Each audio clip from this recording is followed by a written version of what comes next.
I always thought the late-night whispers in the hospital corridors were just echoes of exhaustion, until one particularly dreary shift when I noticed something peculiar. There was an old photograph hanging by the break room, depicting the hospital's grand opening in the 1920s.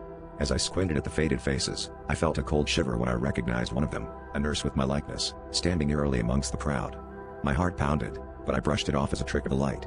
I had to focus, the night was long, and patients needed care. As the weeks dragged on, the whispers grew louder, more insistent. They weren't just in the hospital anymore. I heard them at home, faintly at first, like a forgotten melody playing in another room. My apartment, once a sanctuary, became a place of unease. Objects moved inexplicably, the TV flickered to life unbidden, always tuned to static.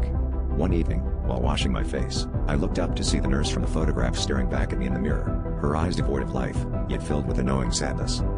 Terrified, I began researching the hospital's history, uncovering tales of a tragic fire that claimed many lives, including that of Nurse Evelyn, rumored to haunt the halls seeking justice. But what did she want from me? The more I delved, the more I realized we shared more than just a resemblance. We shared a name, a life, or perhaps, a soul. Desperate for answers, I confronted the hospital's elderly janitor, who knew the building's secrets. His eyes widened with fear when I mentioned Evelyn. "She never left," he murmured, "and now, neither can you." The realization hit me like a cold wave. The whispers weren't just echoes, they were memories, and Nurse Evelyn wasn't haunting the hospital. She had been searching for a way out, a way through me.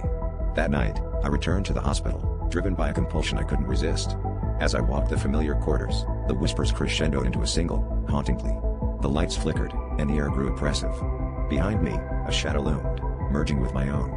I felt a chilling presence envelop me, and in that moment, I understood, I wasn't alone. I never had been.